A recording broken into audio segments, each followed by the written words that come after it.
Okay, this video is why do people get sick? And where this all started from is I was reading this book. It was actually a book about Bible commentaries, like this big long book, just for pleasure. I'll blow through those books sometimes. And it talked about why people are healthy or sick. And it said a major cause of sickness is dehydration. And one word for dehydration is parched. And I thought, oh, gee, that's a little interesting. I think it does contribute to sickness, dehydration, because it makes your blood, dried out a little more prothrombotic, prone to clot. A little bit higher incidence, which means atherosclerosis as well. A little bit increased risk of kidney stones when you're dehydrated. Okay. And usually if you eat a plant-based diet, you're pretty well hydrated. But anyways, that got me thinking about why do people get sick? And again, the word parched means, dried out, or like you're real thirsty. My throat is parched. But that also made me think of the word parsed, because they sound kind of similar. Parsed means to analyze the components of something. So I said, okay, I'm going to analyze the components of what makes people sick. And I just wrote out the mnemonic. Here's all the things. They fit the word parsed. So it's actually parsed. But that's how I got to the word parsed. Okay, so anyways, P for purpose. When a person has a purpose in life, they become stronger. They become more energetic, more resilient to BS. And you've heard that before. If a man has a why, he can survive anyhow. And that's come from Nietzsche. That's come from Fyodor Dostoevsky. That's come from Viktor Frankl. It also indirectly comes from Arthur Schopenhauer, who says, forget about a happy life. Try to have a heroic life. That's your only chance at happiness. Basically, if a man feels that he's fulfilling his purpose, then he feels happy. It's a little bit like, Watson, the guy who co-discovered the structure of DNA. He said, an animal is happy when it does what it's meant to do. A horse is happy when it runs. So if you feel like you were born to be a teacher, then be a teacher. If you feel like you were born to be a writer, then be a writer, whatever it might be. If a person, and it could also be just to be a good mother, to be a good father, to be a good coach, whatever it is. And then without it, the life tends to spiral into mediocrity and frustration. That's why I think another reason why hedonism doesn't work as a value system. I knew some guys that sort of, promoted this idea of a hedonistic lifestyle, Epicurean, just have fun, get drunk, get stoned, and all this stuff. And they all ended up being screw-ups, and they never accomplished much, and they sort of destroyed themselves. So it doesn't lead to a good life. Hedonism without a purpose weakens a person. And a person, it might be fun to be wild and crazy for 5 years or something when you're 20, but that type of lifestyle just leads to failure at everything else, and they end up being unhappy. Okay, A comes for attitude of gratitude. And I think a reasonable thing to say to yourself is, well, look, everybody's got disappointments and sadness and frustration. So you say to yourself, well, I'm half screwed, but at least I'm only half screwed. Lots of people are totally screwed. And that makes you more cheerful. And a cheerful person's more able to have friends and attract friends and keep friends. Also, good to have a growth mindset. The idea of continual improvement, that it can lead to progress. For example, in students can make tremendous progress just by learning some study skills and some memorization techniques. And in a lot of other areas, you can easily improve your physical appearance. Go low-fat vegan, you'll be skinny. Have better blood flow to your tissues. Exercise, you'll just look more fit, energetic. You can easily improve your appearance to that extent. And a lot of other things are like that. Now, there's some things you can't fix. That's a fact. But there is a lot of progress you can make in many areas. Okay, R for religion. Religion adds purpose to life. It glorifies man. It says that he's created in the image of God. That's a pretty big compliment, that all men are equal in the eyes of God. That's a big compliment. Okay, whereas a typical atheistic ruler says, you're a piece of crap. The ruler is the God on earth, and you're just like a farm animal, an insect who must obey, okay? Religion comes from the word re ligare. Ligare in Latin is to ligate, to tie together a people. It gives them a lot in common, and that generates more friendships, more community, more social support. It also has as far as like having more in common. For example, I'll see people from other countries singing Christian songs. Like I'll see people from Asia singing Christian songs and other places. I immediately have a lot in common with them. I don't know anything else about them, but I know they sing those songs. I have a lot in common with them. It would be easy for me to talk to them, okay? Versus I hear them speaking in some other foreign language about something totally different. I have no idea what they're talking about. It doesn't connect me at all. Okay, increased social support, increased art. There's also this whole giant thing with regard to religious art, aesthetic Christianity, I would call it. I mean, it's the best painting, sculpture, architecture, music, literature ever produced in the history of the earth. It's nice to enjoy that, okay? So there's a lot of things that come out of it, and you have to know something about the Bible to make sense out of tons of literature, okay? It's sort of like, if you want a part of that, you got to study it a little bit. Okay, the other thing is like, what do rulers typically want? If you go back in history, so everybody gets all emotional if you talk about stuff that happened in the last couple hundred years, but go back to the ancient Romans. How did the ancient Roman emperors behave? They wanted themselves to be gods. They were declared gods, number one. Number two, they wanted concubines. Some Roman emperors insisted on having a female concubine against her will. This is her harem. They insisted on having a different woman to make the two-backed beast with every single day. Okay? Also, some Roman emperors, like Nero, for example, he would go on what he called pearl hunts. If he thought a young woman was attractive, he would just send out a bunch of men to kill her family and bring her to him, and she would be his sex slave. I'm telling you, if you give complete power, absolute power corrupts absolutely, to men, some of them will behave that way. Okay, and then there's no God, there's no religion like Christianity that you can appeal to for outside authority and say, look, that doesn't follow the Ten Commandments, that's unfair, that's wrong. There is no appeal. Whatever the ruler says goes. That's how it was with Nero, that's how it was with Caligula and other Roman emperors. Okay. And then what they typically use is what I would call a divide and conquer strategy. And then like the joke on the public nowadays is they say, oh, diversity is our strength. And they mean it's the strength of the ruler. It's a joke on the public. The less united the public is, the easier it is to abuse them. And so this comes from a divide and conquer strategy. Okay. And they, it all comes out of the ancient Romans. The ancient Romans would sort of get the surrounding city-states to be in a dispute with each other. And then once they were in a dispute with each other, they would just conquer them one by one and enslave many of them, okay? What they often do is they try to break apart social bonds, like they want to destroy the family. So to destroy the family, it's actually been surprisingly easy for them to do a lot of that, okay? First of all, they train women to be feminists. When a woman becomes a feminist, her value as a wife is zero. So that helps prevent her from getting married, leads her to getting divorced. They encourage the people to be promiscuous because people who are promiscuous, they're less likely to be able to keep a marriage together. They promote abortion, birth control pills, all this stuff because it helps to free people up from responsibility with their sexual behavior. They make totally unrealistic divorce laws where essentially whenever a woman wants, she can sell her husband into slavery. And a lot of women have emotional outbursts. 80% of divorces are filed by women. And so what that has led to over the last 30, 40 years, it led to a tremendous amount of divorce and guys getting screwed over, sold into slavery. But the backlash that I see now is I talk to young men and I talk to middle-aged men, and I can tell you, they say never get married, never. Okay, and so what that means is tons and tons of women are not going to have husbands. And I think women need marriage more than men do. I mean, look at, basically in a marriage, a husband sort of enslaves himself to his wife and his kids. And he provides for them. He works for them. Typically the deal, almost the unspoken deal is, I'll go work for you all day long and provide for you and protect you. But in exchange, I want to have sex with you and I want you to not cheat on me. That's kind of like the deal that goes into marriage, all right? So basically, if a woman's not willing to be faithful to her husband, and also she's been promiscuous, she's probably got venereal disease and stuff. So she's a much less appealing candidate as a wife. Also, they progressively remove the tax breaks for a family, so it becomes harder. Children are expensive. It's expensive to get a nice house in the suburb for the kids to go to school and all this other stuff compared to just living in an apartment somewhere, okay? Sometimes I've called that the homo advantage, okay? If a gay guy doesn't have to support a wife and kids, he's going to have a lot more money. He's going to have a lot more freedom to choose whatever job he wants and do whatever he wants. And also, he can, make a fuss about something, because lots of married guys, they don't ever make a fuss about problems at their jobs or anything because they need that money. So they have to put up with a lot of BS that they don't want to put up with, but they're afraid to lose their job, then they'll lose their money, and then they won't be able to support their family.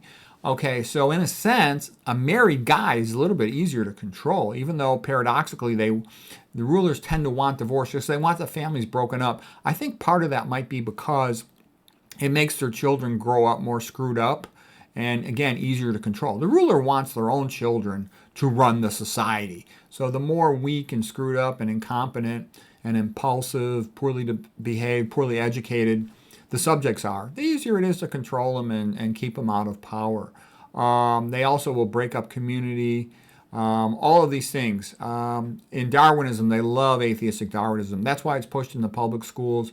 And it's a way to say that, look, you are nothing. You are not created in the image of God. You are not equal in the eyes of God. I'm the God as the ruler. Thus, you are just a talking monkey through atheistic Darwinism. You have no soul. There is nothing special or meaningful about you. Just do as you're told and shut up, or I'll make your life worse. That's basically what it comes down to. They're also encourage hedonism, like MJ, opioids, and all this stuff, because it makes them weak, easy to control slaves. Okay, ahistorical. They don't want people to know about things like, the documents in the history that promotes freedom. They don't want them to know that. They want them just to be a stupid chump who's oblivious other than their servitude. Okay, they basically, the way most rulers see the subjects is a bunch of farm animals to be exploited, okay? And also they teach them in the public schools that, big you-know-what brother loves them. That way they're more vulnerable to being chumped. Okay, so enough about all that stuff. The next S here in our mnemonic of PARSED is S for social support. I'm kind of going through some of this social stuff first because I always talk about diet and toxicology. I'm going to get to that at the end. And the mnemonic just worked out so the social stuff comes first. And I actually am going to divide the word in half, but split through the S's. I split through the S's right here. It'll make sense in a moment. Okay, social support. Having friends is a valuable thing. It leads to a lot of happiness in life. And there's a saying that friendship doubles joys and halves woes. Family, church, family. Aristotle had said the family is nature's invention for the happiness of mankind. Because in a family, the basic motto is to help each other. It's cooperation versus society. The basic motto tends to be competition. Okay, so family is good. It's cooperation. It's basically the unit of society. And that's why tyrannical rulers, they always want to break apart the families because they don't want people being close to each other and helping each other. They want them to be obedient little slaves. Think about it if you're a farmer. Does the farmer encourage the calf to stay with mama? No, it sells the calf for veal, gets milk from the mama, and then when it's done with her, it just, makes her into hamburgers, okay? That's how a ruler thinks, and people need to understand that or you can't understand anything about current events, okay? Having a church provides more community. Having a group where you have a shared purpose, like let's say you're in a group of scientists who want to discover, the function of mitochondria. Well, then you have a community of people, like-minded people who want to understand mitochondria. Having a pet's a positive thing. Okay, so next is S for stress management. So this goes with all this social stuff. So for stress management, it matters because excessive psychological stress increases these hormones, cortisol and the catecholamines. Catecholamines is adrenaline, noradrenaline. Same thing as epinephrine, norepinephrine. And these basically suppress your immune system because the purpose of stress is like being chased by a saber-toothed tiger in the dark. It's something that should only last about 20, 30 minutes, climb a tree or something. And all that matters is you survive for the next 30 minutes. So when you're stressed, the body has limited resources, limited amount of blood glucose, for example. So it shuts off the immune system. It says, turn off the immune system. We don't need this right now. We need all our glucose going into our muscles so we can run for our lives, okay? And then the problem is, in the modern world, psychological stress, it doesn't last 30 minutes. It often goes on and on, day after day, week after week. A person's psychologically stressed out about their job, about their finances, about their divorce, whatever it might be. And then there's other things that make it worse. For example, sleep deprivation. Sleep deprivation is perceived by the body as stress, so it elevates the same hormones. Caffeine elevates the same hormones. They're also stimulants, brain stimulants, in terms of they have an excitotoxic effect when they are excessive, and over time that contributes to potential brain damage. Okay, so that's all the social, emotional, psychological stuff, all right, which really does matter. There's a lot you can do to reduce stress, like a lot of these things we talked about. Okay, and now we're sort of splitting the mnemonic right here in half of PARSED. So all the blue letters are for PARSED. So the S right here is for sun. You need to get some sunshine because it increases your vitamin D. It also releases nitric oxide precursors from just beneath your skin, your subcutaneous tissues, and those cause systemic vasodilation, improving blood flow throughout your body. It also improves sulfate metabolism in the arterial lining, the glycocalyx. All right, so the next is, and that's why sunshine's better than taking a vitamin D pill. If you have to, you can take a vitamin D pill, but in general, you seldom need to. You can usually just spend more time in the sun. I know it depends where you live. If you're north, it's more difficult. Okay, E for exercise. Exercise makes you a lot healthier, so try to get exercise. You don't need, it's nice to, I actually think it's good to get some intense, vigorous exercise, but you don't need to be a marathoner. I actually think being a marathoner, it can wear you down. It can be a form of psychological stress. So don't get me wrong, some people love it, but they also need good social support. If you're going to be a marathoner, that doesn't pay the bills. So, and that takes a lot of time. So you have to have some alternative means of financial support if you're going to have enough time to be doing triathlons and all that. Good for you if you like it, but just, doing some form of intense physical exercise at least once a week and a little bit of exercise every day. Do a lot of walking, whatever it might be. You figure it out for yourself, but fit it into your routine. Park your car a little farther, take the stairs more often, etc. Okay, EMF. Now this is a growing problem. It means electromotive force, just because this opens up voltage-gated calcium channels in our brains and other parts of our body. And, if it's a small amount, which has been around for a long time, it's not a big deal. But when it is excessive, it can be a big deal. Like if you're holding your cell phone right next to your head all day long, that's bad for your brain, okay? If you're sitting right next to a Wi-Fi router all day long, that's bad for your health. And there's other ways, like, if you choose an apartment, don't choose one right with a giant cell phone tower right next to your window, okay? And there's other issues with EMF. That's a big subject. We're not going to go into all of it right now, but just be aware of it. It is highly relevant. Okay, the next thing is dehydration. And we just talked about that, how it makes your blood a little bit more prothrombotic, which by itself isn't that big of a deal. But think about it. If you're dehydrated and then you don't eat any fiber and you got leaky gut, then you also have postprandial endotoxemia from the leaky gut. That makes your blood a little more prothrombotic. And then you're stressed out. That makes your blood a little more prothrombotic. And then you're drinking caffeine. That makes your blood a little more prothrombotic. And then you're sleep deprived because you're stressed out and you got insomnia and you can't sleep and you're overworked. That makes your blood a little more prothrombotic. Now you're seeing, and then you're eating a high-fat diet, that makes your blood a little more prothrombotic. And then you're having high dietary sodium, that constricts your arteries, which predisposes some of the smaller diameter ones with less flow to be more likely to clot. That makes your blood more prothrombotic, likely to clot. So all these things add up, and all of a sudden your blood becomes higher risk to clot. And atherosclerosis is a blood clot, so you're increasing the risk of plugging up some important arteries. The arteries to the Johnson, the pudendals, 1.5 millimeters. Pretty easy to plug those guys up. The arteries of the heart, the main coronaries, they're in the ballpark of 3 millimeters. Okay, the carotid in the neck, internal carotid artery in the brain, is in the ballpark of 6 millimeters. So I can remember 1.5 times 2 is 3 times 2 is 6. And so the smaller those little arteries, plus you got a lot of little arteries in your brain, you don't want to be overly prothrombotic. Because, most disease and damage comes from plugging up arteries, from clotting, okay? In the movies, people bleed to death, but that doesn't happen that much in real life. In real life, most disease and damage is plugging up arteries. And the same thing, plugging up arteries and dropping oxygen delivered to tissues increases cancer risk too. So they all go together. Those are the most common causes of death right there. Heart attack, plugged up artery in the heart. Stroke, plugged up artery in the brain. Cancer due to a hypoxia, metabolic theory of cancer, Otto Warburg, ischemia-induced mitochondrial injury with subsequent transformation to anaerobic glycolysis. So it all comes from lack of blood supply. Okay, diet is, actually the most important cause of disease. So if you eat high-fat, typical paleo, keto, carnivore, low-carb, moron diet, you predispose yourself to all the Western diseases. And I can tell you, as a doctor, if you told me a patient is 60 years, I'm 60 years of age, by the way, I have zero medical problems. If you told me, though, any patient, I don't have to see the patient. If I'm talking to another doctor on the phone, he goes, I got a 60-year-old male here, I would not look in the chart. I would just automatically assume the patient's overweight, the patient's hypertensive, the person's pre-diabetic or diabetic, the patient has coronary artery disease, and most likely is impotent. Okay, that's what normally happens to people who eat Western diets. They're all fat, sick, and stupid, almost every single one of them, okay?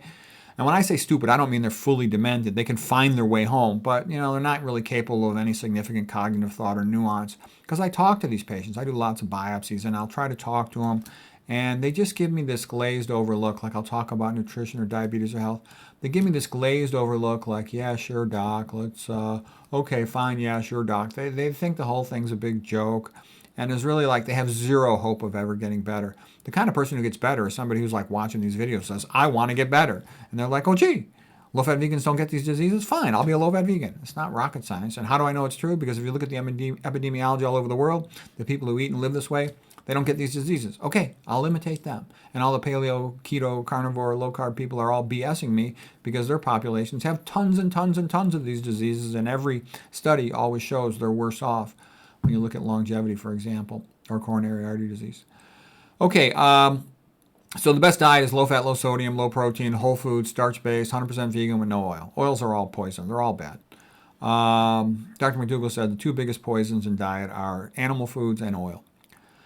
Okay. Now, drugs and toxins. I put toxins with drugs just because they kind of go together. Recreational drugs is just self-inflicted damage, stupidity. Alcohol is bad. You don't want to have one sip of it if you can avoid it. It's always bad. Now, that 1 or 2 drinks a day stuff is nonsense. Okay. Tobacco is always bad. You should never smoke. Because some people think, oh, it's fun to smoke on a weekend in a party. No, you're damaging your lung. You burn holes in your lung. Go ahead, take a look at a CAT scan of emphysema. Okay, I've seen tens of thousands of them. They burn holes in their lung. They literally destroy lung tissue. Emphysema means holes in the lung. If you look at a CAT scan, you see all these big holes in the lung, especially in the apical segments of the lung and in the subpleural regions. And not only that, but they often get a combined upper lobe emphysema, which means these big damage holes in the lungs, and then in the lower lobes, they often get pulmonary fibrosis. So they're not even screwed, they're double screwed, and then they're predisposed to lung cancer. Everything in their body's screwed up. They don't oxygenate their tissue well. They get atherosclerosis in their legs. They become impotent from atherosclerosis, cognitively impaired. It's a moronic thing to do, to be smoking cigarettes. And then also I see so many stupid people smoking MJ. I'm just like, and the weird thing about MJ is a lot of these people, they like think they're clever. Oh, MJ helps my nausea, my headaches, or my anxiety, or some other BS. I can tell you this, MJ is for morons, okay? It's a major cause of brain damage. They're often laced with other chemicals.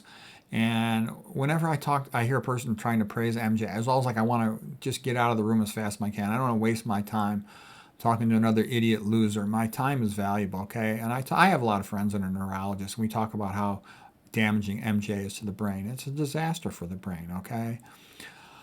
Okay, what else? So this is all the recreational drugs. They're all bad. None of them are good for you. You should avoid all of them, okay? And there's no drug that improves cognitive performance, because sometimes students think they should take attention deficit meds. No. Attention deficit makes people stupid. Stimulants make people stupid. They decrease blood supply to the frontal lobe, so you can't really think in a creative way as effectively. You look at caffeine or something.